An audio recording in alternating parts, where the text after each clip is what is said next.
ખોડિયાર જયંતિ, માં ભગવતી ખોડિયારનો જન્મદિવસ? ના, ઇતિહાસ સાક્ષીપુર એક સરસ મજાનો દુહો છે. આવડ કેરા વેણથી ખોડી થઈ ખોડિયાર, મહિમા મોટો જાણજો જગના હવ નરનાર. ઇતિહાસ આપણે સૌ કોઈ જાણીએ.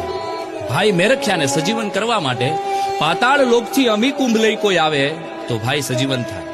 સાતે બેનુમાંથી હવથી નાની બેન જાનબાઈ પાટું મારીને પાતાળ લોકની અંદર અમી કુંભ લેવા જાય. બેનને આવવામાં થોડી વાર લાગે. મોટી બેન આવડ વચન સિદ્ધ દેવ વિચારે ઈ તો થાય, આ જગતના ચોકમાં એનો વેણ પૂરો થાય, શબ્દ પૂરો થાય, ત્યાં ઘટના બની જાય એવી દેવ આવડના વિચારથી એક વાણી નીકળી ગઈ કે જાનબાઈને આવવામાં વાર લાગી, પગે ખોટ તો નહીં આવી હોય ને. એટલી વારમાં જાનબાઈના પગે ખોટ આવી. 3.5 દી સુધી ભેળિયાથી સૂરજને પૃથ્વી ઉપર ઉગવા નહોતો દીધો. ઈમાં આવડ સૂરજ ઉગે એ પહેલા પહોંચવાનું હતું.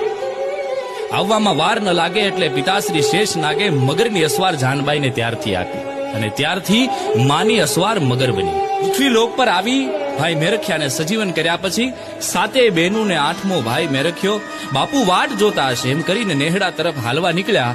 10 ડગલા થોડા ધીમા ધીમા હાલ્યા ત્યાં જાનબાઈ થોડા હાલવામાં ધીમા પડ્યા. આવડમાં પૂછ્યું કે જાનબાઈ ધીમા હાલો છો, પગે ખોટ તો નથી પડી ને? અરે બેન, તું તો વચન સિદ્ધ દેવ કહેવાય, તારા મુખેથી વાણી નીકળી ત્યારથી મારા પગે ખોટ પડી અને તે દિવસથી એટલે કે